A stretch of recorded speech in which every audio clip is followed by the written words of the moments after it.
ಒಂದಲ್ಲ, ಎರಡಲ್ಲ, ಮೂರಲ್ಲ, ನಾಲ್ಕಲ್ಲ, 5, 6, 7, 8 ಬಾರಿ ಮೀಸಲಾತಿ ಕ್ಷೇತ್ರದಿಂದ ಗೆದ್ದಿರ್ತಕ್ಕಂಥ ಎಲ್ಲ ಅಂಬೇಡ್ಕರ್ ಫಲಾನುಭವಿ ರಾಜಕಾರಣಿಗಳೇ ಇಲ್ಲಿವರೆಗೂ ಕಂಡವ್ರ ಮನೆ ಬಾಗಿಲು ಕಾದಿದ್ದು ಸಾಕು. ನೀವು MLA ಆಗ್ತಿರೋ, ಮಿನಿಸ್ಟರ್ ಆಗ್ತಿರೋ, ಏನಾಗ್ತಿರೋ, ನೀವೇನೇನು ಮಾಡ್ಕೊಂಡಿದ್ರೋ, ನೀವು ಯಾರು ಕೂಡ ಇವತ್ತು ದಲಿತರ ಪರವಾಗಿ ನಿಂತಿಲ್ಲ. ನಿಮ್ಮ ಕ್ಷೇತ್ರಗಳಲ್ಲಿ ನಿಮ್ಮ ಕೆಲಸಗಳು ಮಾಡ್ಕೊಳ್ತಾ ಇದ್ರು ಬಿಟ್ಕೊಂಡ್ರೆ ಇಡೀ ಸೋಚಿದ್ರ ಪರವಾಗಿ ನೀವು ನಿಂತಿಲ್ಲ. ಒಮ್ಮೆ ಆದರೂ ಯೋಚನೆ ಮಾಡಿ. ಇವತ್ತು ಅಂಬೇಡ್ಕರ್ ಕೊಟ್ಟಂಥ ಅಧಿಕಾರವನ್ನು ಇವತ್ತು ಕರ್ನಾಟಕದಲ್ಲಿ ಕಾಂಗ್ರೆಸ್ಗೆ ಕೊಟ್ಟಂಥ 136 ಸೀಟಿನ ಅದರ ಶ್ರಮಜೀವಿಗಳು ಯಾರಾದರೂ ಇದ್ರೆ ಅದು ಕರ್ನಾಟಕದ ಪ್ರಥಮ ಸ್ಥಾನದಲ್ಲಿರ್ತಕ್ಕಂಥ 101 ಜಾತಿಗಳು ಒಳಗೊಂಡಂಥ ದಲಿತ ಸಮುದಾಯ. ಈ ಬಾರಿ ದಲಿತ CM ಆಗಲೇಬೇಕು ಅಂತಕ್ಕಂಥ ಒಂದು ಒಕ್ಕೊರಲ ತೀರ್ಮಾನಕ್ಕೆ ಬನ್ನಿ.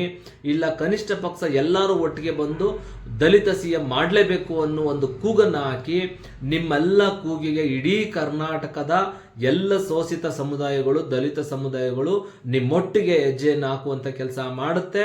ದಲಿತ CM ಆಗೋ ತನಕ ಯಾವುದೇ ಕಾರಣಕ್ಕೂ ಕೂಡ ನಾವ್ಯಾರು ವಿರಮಿಸೋದು ಬೇಡ. ದಯಮಾಡಿ ನಾನೆಲ್ಲ ರಾಜಕಾರಣಿಗಳಲ್ಲಿ ರಿಕ್ವೆಸ್ಟ್ ಮಾಡ್ತಾ ಇದ್ದೀನಿ, ದಲಿತ CM ವಿಚಾರದಲ್ಲಿ ನೀವು ಯಾರು ಕೂಡ ಕಾಂಪ್ರಮೈಸ್ ಮಾಡ್ಕೋಬೇಡಿ. ಇಲ್ಲ ದಲಿತ CM ಆಗ್ಲಿಕ್ಕೆ ನಾವು ಯೋಗ್ಯರಲ್ಲ ಅಂತ ಅನ್ನೋದಿದ್ರೆ ದಯಮಾಡಿ ಮತ್ತೆ ರಿಕ್ವೆಸ್ಟ್ ಮಾಡ್ತಾ ಇದ್ದೀನಿ, ಮುಂದಿನ ಬಾರಿ ನೀವ್ಯಾರು ಕೂಡ ಮೀಸಲಾತಿ ಕ್ಷೇತ್ರದಿಂದ ಸ್ಪರ್ಧೆ ಮಾಡಬೇಡಿ. ನಿಮಗೆ ತಾಕತ್ತಿದ್ರೆ ಸಾಮಾನ್ಯ ಕ್ಷೇತ್ರದಿಂದ ಸ್ಪರ್ಧೆ ಮಾಡಬೇಕು. ಇಲ್ಲ ದಲಿತ CM ಕೂಗೆ ನೀವೆಲ್ಲರೂ ಕೂಡ ಧ್ವನಿಗೂಡಿಸ್ಬೇಕು. ನಿಮ್ಮ ಧ್ವನಿಗೆ ನಾವೆಲ್ಲರೂ ಕೂಡ ಇಡೀ ಕರ್ನಾಟಕದ ಎಲ್ಲ ಶೋಷಿತ ಸಮುದಾಯಗಳು, ದಲಿತ ಸಮುದಾಯಗಳು ಒಟ್ಟಿಗೆ ನಿಲ್ತದೆ ಅಂತಕ್ಕಂಥ ಎಚ್ಚರಿಕೆಯನ್ನ, ಒಂದು ಮನವಿಯನ್ನ ನಿಮ್ಮಲ್ಲಿ ಮಾಡ್ತಾ ಇದ್ದೇವೆ. ಆತ್ಮೀಯ ನನ್ನೆಲ್ಲ ಸ್ವಾಭಿಮಾನಿ ಕನ್ನಡಿಗರೇ, ನವಂಬರ್ ತಿಂಗಳು ಬಂದಿದೆ. ಚಳಿ ಮೊನ್ನೆಯಿಂದನೂ ಕೂಡ ತುಂಬ ಜಾಸ್ತಿ ಆಗಿದೆ. ಬೆಳಗ್ಗೆಯಿಂದ ಸಂಜೆ ತನಕ ಆದರೂ ಕೂಡ ಚಳಿಯ ಒಂದು ವಾತಾವರಣ ಕಡಿಮೆ ಆಗ್ತಾ ಇಲ್ಲ. ಮಧ್ಯಾಹ್ನ ಆದರೂ ಕೂಡ ಆ ಚಳಿ ಆಗಿನೇ ಇದೆ. ಆದರೆ ಕರ್ನಾಟಕದಲ್ಲಿ ನಮ್ಮ ಮಾಧ್ಯಮಗಳಲ್ಲಿ ಸಿಕ್ಕಾಬಟ್ಟೆ ಬಿಸಿ ಚರ್ಚೆಗಳು ನಡೀತಾ ಇದೆ. ಏನಪ್ಪ ಅದು ಈ ಚಳಿಗಾಲದಲ್ಲೂ ಈ ಥರದ್ದು ಒಂದು ಬಿಸಿ ಚರ್ಚೆ ಅಂತಂದರೆ, DK ಶಿವಕುಮಾರ್ CM ಆಗ್ತಾರೆ, ಸಿದ್ದರಾಮಯ್ಯ ಕೆಳಗಡೆ ಇಳಿತಾರೆ.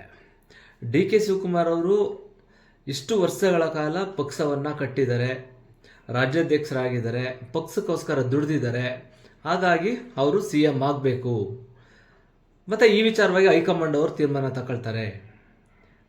ಹೌದು, DK ಶಿವಕುಮಾರ್ ಅವರು ದುಡಿದಿದ್ದಾರೆ, ಕೆಲಸ ಮಾಡಿದ್ದಾರೆ, CM ಆಗಬೇಕು, ಬೇಡ ಅನ್ನೋದೇನಿಲ್ಲ.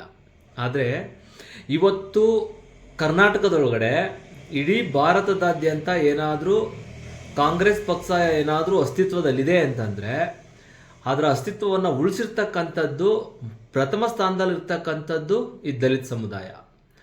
ದಲಿತ ಸಮುದಾಯದಲ್ಲಿರ್ತಕ್ಕಂಥ 101 ಸಮುದಾಯಗಳು ಕೂಡ ಇವತ್ತು ಕಾಂಗ್ರೆಸ್ ಪಕ್ಷ ನಿರಂತರವಾಗಿ ಇಂದಿರಾ ಗಾಂಧಿಯಿಂದ ಹಿಡಿದು ಇಲ್ಲಿ ತನಕನೂ ಕೂಡ ಕಾಂಗ್ರೆಸ್ ಪಕ್ಷ ಏನಾದರೂ ಅಸ್ತಿತ್ವದಲ್ಲಿದೆ ಅಂತಂದರೆ ಅದಕ್ಕೆ ಮೂಲ ಕಾರಣಕರ್ತರು ದಲಿತ ಸಮುದಾಯ ಅಂತಕ್ಕಂಥದ್ದನ್ನು, 101 ಸಮುದಾಯಗಳು ಅಂತಕ್ಕಂಥದ್ದನ್ನು ಯಾರು ಕೂಡ ಅಲೆಗಳಿಗೆ ಸಾಧ್ಯನೇ ಇಲ್ಲ.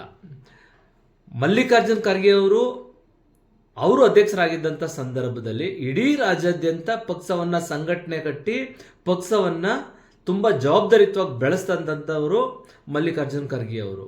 ಹಾಗೆ ಅವರ ಸಾಲಿನಲ್ಲಿ G. ಪರಮೇಶ್ವರ್ ಅವರು ಕೂಡ ಇಡೀ ಕರ್ನಾಟಕದಾದ್ಯಂತ ತನ್ನ ಸ್ಥಾನವನ್ನು ತಾನು ಕಳ್ಕೊಂಡ್ರೂ ಕೂಡ ಇಡೀ ಕರ್ನಾಟಕದಾದ್ಯಂತ ತಮ್ಮ ಸಾರಥ್ಯದಲ್ಲಿ ಕಾಂಗ್ರೆಸ್ ಪಕ್ಷವನ್ನು ಅಧಿಕಾರಕ್ಕೆ ತರುವಲ್ಲಿ ಉತ್ತಮವಾದಂಥ ಕೆಲಸ ಮಾಡಿರ್ತಕ್ಕಂಥವ್ರು. ಹಾಗೆ ಅವರಿಬ್ಬರೇ ಅಲ್ಲ, ಇವತ್ತು ಸತೀಶ್ ಜಾರಕಿಹೊಳಿ ಅವರು ಕೂಡ ಕಾಂಗ್ರೆಸ್ ಪಕ್ಷದ ಧುರೀಣರು. ಅವರು ಕೂಡ ನಿರಂತರವಾಗಿ ಕಾಂಗ್ರೆಸ್ ಪಕ್ಷದಲ್ಲಿ ಕೆಲಸ ಮಾಡ್ಕೊಳ್ತಾ ಬರ್ತಾ ಇದ್ದಾರೆ. ಸನ್ಮಾನ್ಯ ಮುನಿಯಪ್ಪರವರು ಕೂಡ ತುಂಬ ಹಳೆ ಕಾಲದ ರಾಜಕಾರಣಿ ಆಗಿದ್ದರೂ ಕೂಡ ನಿರಂತರವಾಗಿ ಪ್ರಾಮಾಣಿಕವಾಗಿ ಕಾಂಗ್ರೆಸ್ ಪಕ್ಷದ ಪರವಾಗಿ ಕೆಲಸ ಮಾಡ್ತಾ ಇದ್ದಾರೆ.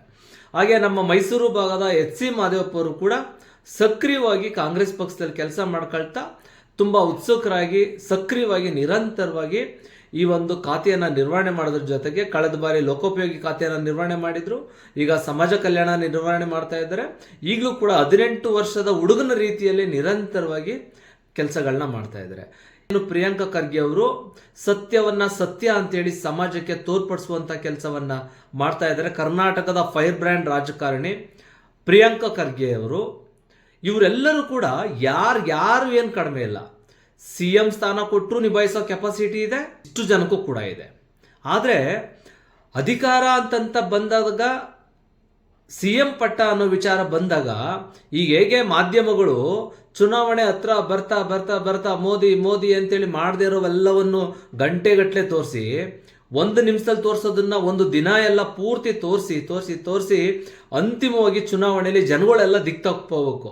ಹೌದಪ್ಪ, ಎಲ್ಲ ಮಾಧ್ಯಮಗಳಲ್ಲೂ ಕೂಡ ಹೀಗೆ ಹೇಳ್ತಾ ಇದ್ದಾರೆ, ಮೋದಿ ಬಗ್ಗೆನೇ ಮಾತಾಡ್ತಾ ಇದ್ದಾರೆ, BJP ಬಗ್ಗೆನೇ ಮಾತಾಡ್ತಾ ಇದ್ದಾರೆ. ಹಾಗಾಗಿ ನಾವು ಕೂಡ ನಮ್ಮ ಓಟನ್ನು ವೇಸ್ಟ್ ಮಾಡ್ಕೊಳ್ಳೋದು ಬೇಡ, ಅವ್ರಿಗೆ ಹಾಕ್ಬಿಡೋಣ ಅಂತ ಏನು ನಮ್ಮ ಜನಗಳ ಮನಸ್ಸುಗಳನ್ನು ದಿಕ್ಕು ತಪ್ಪಿಸ್ತಿದ್ರು, ಅದೇ ದಿಕ್ಕಿನಲ್ಲಿ ಇವತ್ತು ಕರ್ನಾಟಕದಲ್ಲಿ ನಮ್ಮ ಗೋಧಿ ಮೀಡಿಯಾಗಳು ಇವತ್ತು ಕಾಂಗ್ರೆಸ್ ಪರವಾಗೇನು ಪ್ರಚಾರ ಮಾಡ್ತಾ ಇಲ್ಲ, ಕಾಂಗ್ರೆಸ್ ವಿರುದ್ಧವಾಗಿ ಪ್ರಚಾರ ಮಾಡ್ತಾ RSS ಮನಸ್ಥಿತಿನ, ಮನುವಾದಿಗಳ ಮನಸ್ಥಿತಿನ ಯಥಾವತ್ತು ಮತ್ತೆ ಮಾಧ್ಯಮಗಳು ಮುನ್ನೆಲೆಗೆ ತಂದಿದೆ.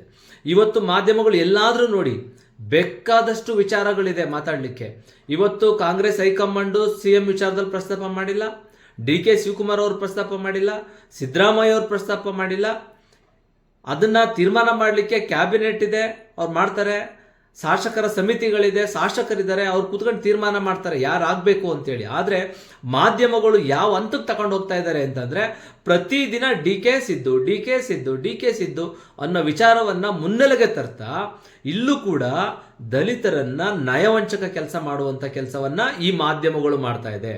ಈ ಮಾಧ್ಯಮಗಳು ಹಿನ್ನೆಲೆಯಿಂದ ದಲಿತರು, ಹೌದಪ್ಪ ಇವರಿಬ್ಬರು ಮಧ್ಯದಲ್ಲಿ ದಲಿತರು ಯಾವುದೇ ಕಾರಣಕ್ಕೂ ಹೋಗೋಕ್ಕಾಗಲ್ಲ, ಅದು ಕನಕಪುರದ ಬಂಡೆ, ಅದ್ರ ವಿರುದ್ಧ ನಿಂತ್ಕೊಳ್ಳೋಕ್ಕಾಗಲ್ಲ, ಇತ್ತಾಗೆ ಸಿದ್ದರಾಮಯ್ಯನ ಇಳಿಸಿ ನಮಗೆ ಕೊಡುವಂತ ಇವ್ರು ಹೇಳಕ್ಕಾಗಲ್ಲ. ಹಾಗಾಗಿ ಇದರ ಅತಿ ಉತ್ತುಂಗ ಸ್ಥಿತಿಗೆ ತಗೊಂಡು ಹೊಟ್ಟೋಗ್ಬಿಟ್ರೆ ಆಗ ಇವ್ರು ಯಾರು ಕೂಡ ಕೇಳಲಿಕ್ಕೆ ಬರಲ್ಲ, ಆಗ ಈ ಪಾಲ್ ನಮಗೆ ಸಿಗುತ್ತೆ ಅಂತಕ್ಕಂಥ ಒಂದು ಭ್ರಮೆಯಲ್ಲಿ ಇವತ್ತು ಇಡೀ ರಾಜ್ಯಾದ್ಯಂತ ಮಾಧ್ಯಮಗಳಾಗಿರ್ಬೋದು, ರಾಜಕಾರಣಿಗಳಾಗಿರ್ಬೋದು, ಎಲ್ಲರೂ ಕೂಡ ಈ ಒಂದು ವಿಚಾರವನ್ನ ತುಂಬಾ ಅತಿ ಎತ್ತರಕ್ಕೆ ತಗೊಂಡು ಹೋಗುವಂತ ಪ್ರಯತ್ನವನ್ನ ಮಾಡಿದ್ದಾರೆ. ನಾನು ತಮ್ಮೆಲ್ಲರಲ್ಲೂ ಕೂಡ ರಿಕ್ವೆಸ್ಟ್ ಮಾಡೋದು, ಮನವಿ ಮಾಡೋದೇನು ಅಂದರೆ, ಇವತ್ತು ಕರ್ನಾಟಕದೊಳಗಡೆ ಕಾಂಗ್ರೆಸ್ ಪಕ್ಷ ಅಸ್ತಿತ್ವದಲ್ಲಿದೆ ಅಂದರೆ ಅದಕ್ಕೆ 99% ಈ ದಲಿತ ಸಮುದಾಯ, 101 ಜಾತಿಗಳ ಮತನೇ ಪ್ರಮುಖ. ಇವತ್ತು ಒಕ್ಕಲಿಗ ಸಮುದಾಯ ನಿರಂತರವಾಗಿ JDS ಪಕ್ಷದ ಪರವಾಗಿ ನಿಂತಿರ್ತಕ್ಕಂಥದ್ದನ್ನ ಎಲ್ಲ ಕಡೆನೂ ಕೂಡ ನೋಡ್ತಾ ಇದ್ವಿ. ಬೇಕೋ ಬೇಡವೋ ಇನ್ಕ್ಲೂಡಿಂಗ್ ಎಲ್ಲ ರಾಜ್ಯಗಳು ಕೂಡ ಚುನಾವಣೆ ಅಂತ ಬಂದಾಗ ಎಲ್ಲ ಸಮುದಾಯಗಳು ಒಂದೊಂದು ಜಾತಿಗೆ ಸೀಮಿತವಾಗಿ ಕೆಲಸವನ್ನ ಮಾಡ್ತಾ ಇದ್ವಿ. ಕಳೆದ ಬಾರಿ ಚುನಾವಣೆಯಲ್ಲೂ ಕೂಡ ಅದನ್ನೇ ಮಾಡಿರೋದು. ಇವತ್ತು ಏನು ಯಡಿಯೂರಪ್ಪ ಅವರು ಒಂದು ಕಡೆ ಇದ್ದಾರೆ, ಅವ್ರ ಪರವಾಗಿ ಅವರ ಸಮುದಾಯ ನಿರಂತರವಾಗಿ ಕೆಲಸ ಮಾಡುವಂಥ ಕೆಲಸವನ್ನ ಮಾಡಿದೆ ಚುನಾವಣೆಯಲ್ಲಿ. ಹಾಗೇನೆ ಸಿದ್ದರಾಮಯ್ಯ ಅವರು ಒಂದು ಪಕ್ಷದಲ್ಲಿದ್ದಾರೆ, ಸಿದ್ದರಾಮಯ್ಯ ಅವರ ಬೆಂತಟ್ಟಕ್ಕೋಸ್ಕರ ಅವರ ಸಮುದಾಯ ಮತ್ತೆ ಅವರ ಅಹಿಂದ ಬಳಗ ಏನಿದೆ ಅದು ಕೂಡ ಇವತ್ತು ಸಿದ್ದರಾಮಯ್ಯ ಪರವಾಗಿ ಕೆಲಸ ಮಾಡ್ಕೊಳ್ತಾ ಒಂದು ಕಾಂಗ್ರೆಸ್ ಪಕ್ಷದ ಪರವಾಗಿ ಕೆಲಸ ಮಾಡಿದೆ. ಹಾಗಾದ್ರೆ ಈ 3 ಕಮ್ಯುನಿಟಿಗಳು ಅಷ್ಟೇನಾ ಈ ರಾಜ್ಯದಲ್ಲಿರೋದು? ಕರ್ನಾಟಕದೊಳಗಡೆ ಒಕ್ಕಲಿಗರು ಬಿಟ್ರೆ ಲಿಂಗಾಯತರು ಬಿಟ್ರೆ ಬೇರೆ ಇನ್ಯಾರಿದ್ದಾರೆ? ಒಕ್ಕಲಿಗರು ಲಿಂಗಾಯತರು, ಅವ್ರನ್ನ ಬಿಟ್ಟರೆ ಬೇರೆ ಇನ್ಯಾರೂ ಇಲ್ಲ. ಇನ್ಯಾರು ಇಲ್ವೇ ಇಲ್ವಾ? ಇಲ್ಲಿ ಇನ್ಯಾರಿಗೂ ಆ ತಾಕತ್ತಿಲ್ವಾ? ಹಾಗಾದರೆ ಇವರು ಒಕ್ಕಲಿಗರು ಲಿಂಗಾಯತರು ಬಿಟ್ಟರೆ, ಬ್ರಾಹ್ಮಣರು ಬಿಟ್ಟರೆ ಇನ್ಯಾರು ರೂಲ್ ಮಾಡೋ ಕೆಪಾಸಿಟಿನೇ ಇಲ್ವಾ? ಇವತ್ತು 2 ಬಾರಿ ಜನಸಂಖ್ಯೆ ಗಣತಿಯಾಗಿದೆ. ಇವತ್ತು ಸಾಮಾಜಿಕ ಶೈಕ್ಷಣಿಕ ಒಂದು ಗಣತಿನೂ ಕೂಡ ಆಗಿದೆ. ಆ ಗಣತಿನಲ್ಲಿ ಕ್ಲಿಯರ್ ಕಟ್ಟಾಗಿ ಹೇಳ್ತಾ ಇದೆ, ಇವತ್ತು ಕರ್ನಾಟಕದೊಳಗಡೆ ಇರ್ತಕ್ಕಂಥ ಅತಿ ಹೆಚ್ಚು ಜನಸಂಖ್ಯೆ ಮುಸ್ಲಿಂ ಸಮುದಾಯ ಇದೆ, ಮತ್ತೆ ಅತಿ ಹೆಚ್ಚು ಜನಸಂಖ್ಯೆಯನ್ನು ಹೊಂದಿರತಕ್ಕಂಥ SC/ST ಸಮುದಾಯ ಇದೆ. ಇನ್ನು ಉಳಿದಂಥ ಎಲ್ಲ ಬ್ಯಾಕ್ವರ್ಡ್ ಕ್ಲಾಸ್ ಸಮುದಾಯಗಳು ಕೂಡ ಅತಿ ಹೆಚ್ಚು ಪ್ರಮಾಣದಲ್ಲಿ ಇವತ್ತಿದ್ದಾರೆ. ಯಾವ್ಯಾವ ಸಮುದಾಯ ಯಾವ್ಯಾವ ಸ್ಥಾನದಲ್ಲಿದೆ ಅಂತೇಳಿ ಈಗಾಗಲೇ ಅದು ಜಾಹೀರಾಗಿದೆ. ಏನಿವತ್ತು ಮತ್ತೆ CM ಸ್ಥಾನ ಅಂತ ಬಂದಾಗ, ಅಧಿಕಾರ ಅಂತ ಬಂದಾಗ ದಲಿತರನ್ನ ಅವರು ತಾಕತ್ತಕ್ಕಿದ್ರು ಕೂಡ, ಅವ್ರಿಗೆ ಅದನ್ನು ನಿಭಾಯಿಸುವಂಥ ಕೆಪಾಸಿಟಿ ಇದ್ರೂ ಕೂಡ ಕಾರಣಗಳನ್ನ ಹೇಳ್ಕೊಳ್ತಾ, ಅವತ್ತು ಧರ್ಮಸಿಂಗ್ ಅವ್ರು ಮಾಡೋ ವಿಚಾರ ಸಂದರ್ಭದಲ್ಲಿ ಬಂದಾಗ ಯಾರನ್ನ ಹಿಂದಿಗೆ ತಳ್ಳಿದ್ರು, SM ಕೃಷ್ಣ ಅವರು ಮುಖ್ಯಮಂತ್ರಿ ಆಗಬೇಕಾದಾಗ ಯಾವ ಕಾರಣಗಳನ್ನ ಹೇಳಿ ಹಿಂದಿಕ್ಕೆ ಹಾಕಿದ್ರು, ಮತ್ತೆ ಸಿದ್ದರಾಮಯ್ಯ ಅವರು ಲಾಸ್ಟ್ ಟೈಮ್ CM ಆಗಬೇಕಾದ್ರೂ ಕೂಡ ಯಾರನ್ನ ಹಿಂದಿಗೆ ತಳ್ಳಿ CM ಪಟ್ಟವನ್ನು ಕೊಟ್ಟರು ಅಂತಕ್ಕಂಥದ್ದನ್ನ ಇಡೀ ಕರ್ನಾಟಕದ ಎಲ್ಲರೂ ಕೂಡ ನೋಡ್ತಾ ಇದ್ದಾರೆ. ಬಂಧುಗಳೇ, ಇವತ್ತೇನು ಪ್ರತಿ ಹಳ್ಳಿನಲ್ಲೂ ಕೂಡ ಒಂದೊಂದು ಶಾಖೆಗಳನ್ನು ಇಟ್ಕೊಂಡು, ಸಂಘ ಸಂಸ್ಥೆಗಳನ್ನು ಇಟ್ಕೊಂಡು, ರಾಜ್ಯಾದ್ಯಂತ ಲಕ್ಷಾಂತರ ಸಂಘಗಳನ್ನು ಇಟ್ಕೊಂಡಿರ್ತಕ್ಕಂಥ ಈ ಶೋಷಿತ ಸಮುದಾಯಗಳು, ಅದರಲ್ಲೂ ಅತಿ ಹೆಚ್ಚಿನದಾಗಿ ಬಹುಜನ ಸಮುದಾಯಗಳು, ದಲಿತ ಸಂಘಟನೆಗಳು ಎಲ್ಲ ಅಂಬೇಡ್ಕರ್ ಅನುಯಾಯಿಗಳು ಯಾರ್ಯಾರು ಇವತ್ತು ಅಂಬೇಡ್ಕರ್ ಅವರ ವಿಚಾರಗಳನ್ನ ಪ್ರಸ್ತಾಪ ಮಾಡ್ತಿರೋ, ಸಂವಿಧಾನದ ವಿಚಾರಗಳನ್ನ ಪ್ರಸ್ತಾಪ ಮಾಡ್ತಿರೋ, ಸಮಾನತೆ ಬೇಕು ಅಂತ ಹೇಳ್ತಿರೋ, ಯಾರ್ಯಾರು ಪ್ರಗತಿ ಪರವಾಗಿ ಯೋಚನೆ ಮಾಡ್ತೀವಿ ಅಂತ ಮಾತಾಡ್ತಿರೋ, ಯಾರ್ಯಾರು ನಾವೆಲ್ಲರನ್ನೂ ಕೂಡ ಎಲ್ಲರಿಗೂ ಕೂಡ ಒಳ್ಳೆಯದನ್ನೇ ಬಯಸ್ತೀವಿ ಅಂತೇಳಿ ಕಾವಿ ಬಟ್ಟೆ ಹಾಕೊಂಡು ಇರ್ತಿರೋ, ಇವತ್ತು ಒಬ್ಬೊಬ್ರು ಒಂದೊಂದು ಜಾತಿಯ ಪರವಾಗಿ ವಕಾಲತ್ತನ್ನು ವಹಿಸುವಂಥ ಕೆಲಸವನ್ನ ಮಾಡ್ತಾ ಇದ್ದಾರೆ. ನಿಜವಾಗ್ಲೂ ಕೂಡ ಆ ರಾಜಕಾರಣಿಗಳಿಗೂ ಈ ಕಾವಿದಾರಿಗಳಿಗೂ ಏನು ವ್ಯತ್ಯಾಸ ಇಲ್ಲ ಬಂಧುಗಳೇ.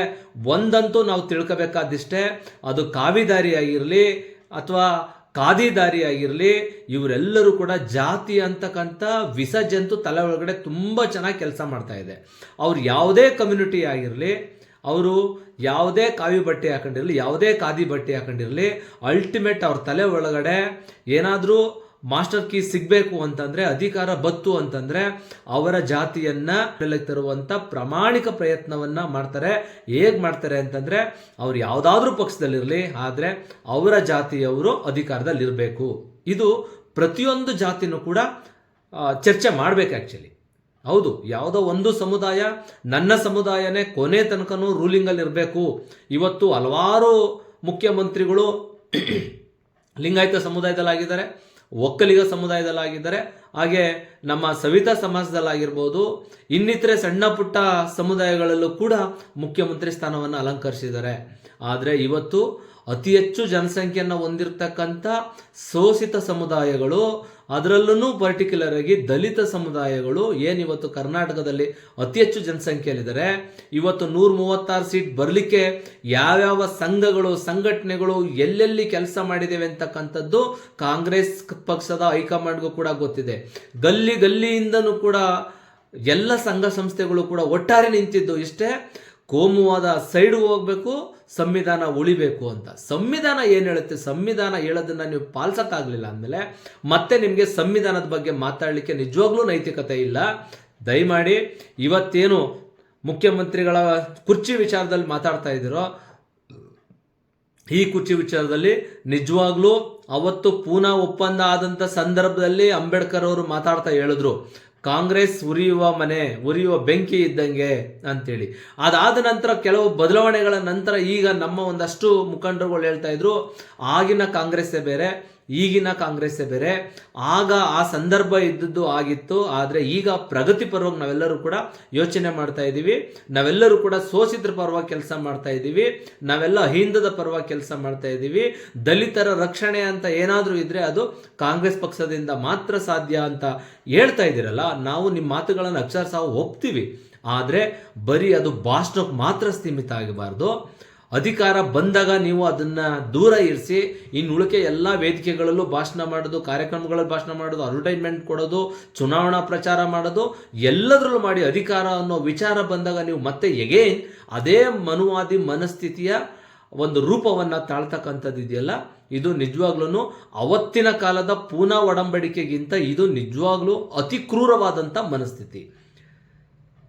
ಹಾಗಾಗಿ ನಾನು ದಯಮಾಡಿ ಎಲ್ಲ ಕರ್ನಾಟಕದ ಎಲ್ಲ ಬಹುಜನ ಬಂಧುಗಳಲ್ಲಿ, ಎಲ್ಲ ದಲಿತ ಸಂಘಟನೆಯ ನಾಯಕರುಗಳಲ್ಲಿ, ಎಲ್ಲ ಸ್ವಾಭಿಮಾನಿ ಅಂಬೇಡ್ಕರ್ ಅನುಯಾಯಿಗಳಲ್ಲಿ, ಎಲ್ಲ ಅಂಬೇಡ್ಕರ್ ಅಭಿಮಾನಿಗಳಲ್ಲಿ ಯಾರ್ಯಾರು ಪ್ರಗತಿ ಪರವಾಗಿ ಯೋಚನೆ ಮಾಡ್ತೀರಿ, ಎಲ್ಲರೂ ಸರಿಸಮವಾಗಿ ಇರಬೇಕು, ಎಲ್ಲರಿಗೂ ಸರಿಸಮಾನ ಅವಕಾಶ ಸಿಗಬೇಕು, ನಾವೆಲ್ಲರೂ ಒಂದು ಅಂತ ಯಾರ್ಯಾರು ಬೂಟಾಟಿಕೆ ಮಾತುಗಳನ್ನು ಆಡ್ತಿರೋ ನಾನೆಲ್ಲರಿಗೂ ಕೂಡ ದಯಮಾಡಿ ರಿಕ್ವೆಸ್ಟ್ ಮಾಡ್ತಾ ಇದ್ದೀನಿ.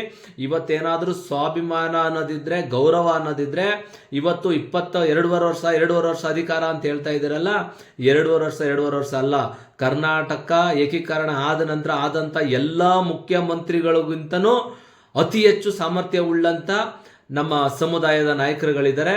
ಪರಮೇಶ್ವರ್ ಇದ್ದಾರೆ, ಎಸ್.ಸಿ. ಮಾದೇವಪ್ಪ ಇದ್ದಾರೆ, ಮಲ್ಲಿಕಾರ್ಜುನ್ ಖರ್ಗೆ ಇದ್ದಾರೆ, ಮುನಿಯಪ್ಪ ಇದ್ದಾರೆ, ಫೈರ್ ಬ್ರ್ಯಾಂಡ್ ಪ್ರಿಯಾಂಕಾ ಖರ್ಗೆ ಅವರು ಕೂಡ ಇದ್ದಾರೆ. ಇವರು ಯಾರು ಏನು ಕಡಿಮೆ ಇಲ್ಲ, ಎಲ್ಲರಿಗೂ ಕೂಡ ಅತ್ಯಂತ ಉತ್ತಮ ಸ್ಥಿತಿಯಲ್ಲಿ ಈ ಒಂದು ಮುಖ್ಯಮಂತ್ರಿ ಸ್ಥಾನವನ್ನು ನಿಭಾಯಿಸ್ತಕ್ಕಂಥ ತಾಕತ್ತು ಈ ದಲಿತ ಸಮುದಾಯದವರಿಗೂ ಕೂಡ ಇದೆ. ಈ ಬಾರಿ ನೀವೇನಾದರೂ ಮುಖ್ಯಮಂತ್ರಿ ಹುದ್ದೆಯನ್ನು ದಲಿತರು ಕೊಡ್ದೇ ಮತ್ತೆ ಇನ್ಯಾವುದೋ ಕೋಮುವಾದಿಗಳಿಗೋ, ಇನ್ಯಾವುದೋ ಜಾತಿವಾದಿಗಳಿಗೋ, ಇನ್ಯಾವುದೋ ಕಾವ್ಯವಾದಿಗಳಿಗೋ ನೀವು ಮರ್ಜಾಗಿ ಇವತ್ತೇನಾದರೂ ಮುಖ್ಯಮಂತ್ರಿಗಳ ಹುದ್ದೆಯನ್ನು ಬೇರೆ ಸಮುದಾಯಕ್ಕೆ ಕೊಡ್ತು ಅಂತಂದರೆ 2028 ಚುನಾವಣೆಯಲ್ಲಿ ನಿಮಗೆ ಯಾವತ್ತೂ ಕೂಡ ನೆನ್ಕೊಳ್ಬಾರ್ದು. ಆ ಥರದಂಥ ಒಂದು ದಿಟ್ಟ ಉತ್ತರವನ್ನ ಚುನಾವಣೆಯಲ್ಲಿ ಕೊಡ್ತಾರೆ.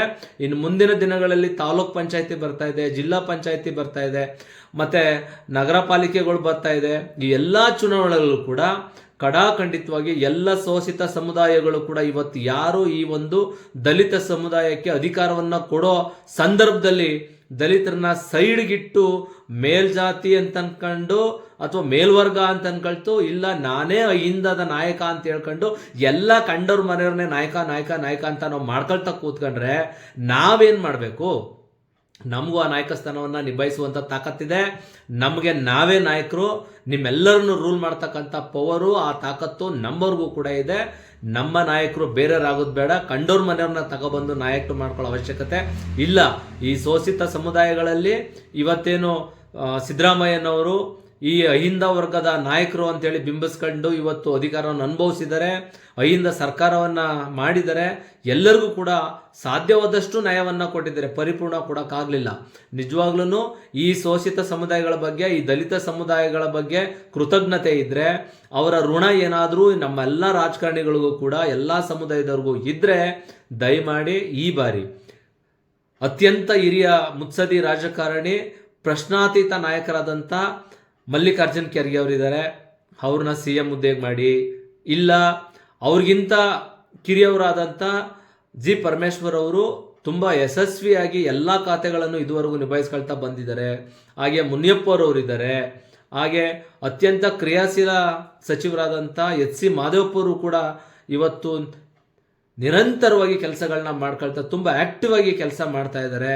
ಅದ್ರ ಜೊತೆಗೆ ಫೈರ್ ಬ್ರ್ಯಾಂಡ್ ಮುಖ್ಯಮಂತ್ರಿ ಆಗ್ಲಿಕ್ಕೆ ಯೋಗ್ಯತೆ ಇರ್ತಕ್ಕಂಥ ಪ್ರಿಯಾಂಕಾ ಖರ್ಗೆ ಅವರು ಕೂಡ ಇದ್ದಾರೆ. ಯಾವನ್ಗೂ ಮುಲಾಜಿಲ್ದನ ಅಧಿಕಾರ ನಡೆಸ್ತಕ್ಕಂಥ ತಾಕತ್ತು ಪ್ರಿಯಾಂಕಾ ಖರ್ಗೆ ಅವ್ರಿಗಿದೆ. ನಿಮ್ ನಿಜವಾಗ್ಲೂ ಯುವ ರಾಜಕಾರಣಿ ಬೇಕು ಅಂತಿದ್ರೆ ಪ್ರಿಯಾಂಕಾ ಖರ್ಗೆ ಅವ್ರು ಕೊಡಿ, ಇಲ್ಲ HC ಮಾದೇವಪ್ಪರ ಕೊಡಿ, ಇಲ್ಲ ಪರಮೇಶ್ವರ್ ಅವರು ಕೊಡಿ. ಯಾರು ಬೇಡ, ನಾವು ಹೇಳ್ದಂಗೆ ಕೇಳ್ಕೊಂಡಿರ್ಬೇಕು, ಅಥವಾ ಅತ್ಯಂತ ಹಿರಿಯ ರಾಜಕಾರಣಿ ಬೇಕು, ಪ್ರಶ್ನಾತೀತ ನಾಯಕ ಬೇಕು ಅನ್ನೋದಿದ್ರೆ ನಮ್ಮ ಮಲ್ಲಿಕಾರ್ಜುನ್ ಖರ್ಗೆ ಅವ್ರು ಕೊಡಿ. ತರ್ತಕ್ಕಂಥ ಒಂದು ಗೌರವವನ್ನು ತರ್ತಕ್ಕಂಥ ಕೆಲಸವನ್ನ ಮಲ್ಲಿಕಾರ್ಜುನ್ ಖರ್ಗೆ ಅವ್ರು ಮಾಡೇ ಮಾಡ್ತಾರೆ. ನಿಮ್ಮೆಲ್ಲರಿಗೂ ಗೌರವ ಬರುತ್ತೆ.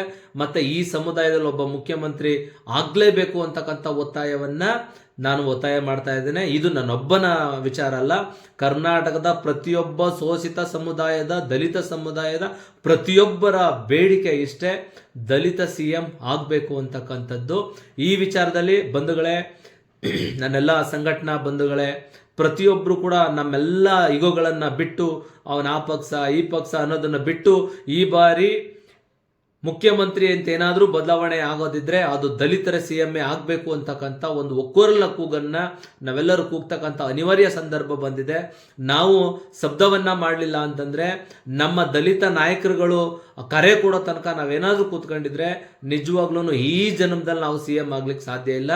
ನಾವೆಲ್ಲರೂ ಕೂಡ ಅಂಬೇಡ್ಕರ್ ಅವರ ಆಸೆಯನ್ನ, ಅಂಬೇಡ್ಕರ್ ಅವರ ಋಣವನ್ನ ತೀರಿಸಬೇಕು ಅಂತಂದ್ರೆ ನಮ್ಮ ಸ್ವಾಭಿಮಾನದ ಶಬ್ದವನ್ನ, ನಮ್ಮ ಸ್ವಾಭಿಮಾನದ ಧ್ವನಿಯನ್ನ ನಾವು ಇಡೀ ರಾಜ್ಯಾದ್ಯಂತ ಎಬ್ಬಿಸ್ಬೇಕಾಗತ್ತೆ. ಪ್ರತಿ ಹಳ್ಳಿನಲ್ಲೂ ಕೂಡ ಈ ಹೋರಾಟ ಗರಿಗೆದರ್ಬೇಕಾಗತ್ತೆ. ದಯಮಾಡಿ ಇಲ್ಲಿ ತನಕ ನಿದ್ದೆ ಮಾಡಿ ಸಾಕು. ಪ್ರತಿಯೊಬ್ಬ ಸ್ವಾಭಿಮಾನಿ ಅಂಬೇಡ್ಕರ್ ಅನುಯಾಯಿಗಳು ಕೂಡ ಈ ಒಂದು ದಲಿತ CM ಬೇಕು ಅಂತಕ್ಕಂಥ ಕೂಗನ್ನ ಪ್ರತಿ ಗ್ರಾಮ ಮಟ್ಟದಲ್ಲೂ ಕೂಡ ಇದನ್ನ ಮುನ್ನೆಲೆಗೆ ತರ್ತಾ, ಮುಂದಿನ ಚುನಾವಣೆಗಳಲ್ಲಿ ಯಾರು ನಮ್ಮ ಮೋಸ ಮಾಡ್ತಾರೋ ಅವರಿಗೆ ಪಾಠವನ್ನ ಕಲಿಸುವಂತ ಒಂದು ದಿಟ್ಟ ತೀರ್ಮಾನವನ್ನ, ನಿರ್ಧಾರಗಳನ್ನ ನಾವೆಲ್ಲರೂ ಕೂಡ ಒಕ್ಕರಲಿಂದ ಮಾಡಬೇಕು ಅಂತೇಳಿ ಈ ಮೂಲಕ ತಮ್ಮೆಲ್ಲರಲ್ಲೂ ಕೂಡ ಒತ್ತಾಯವನ್ನ ಮಾಡ್ತಾ ಇದ್ದೇನೆ.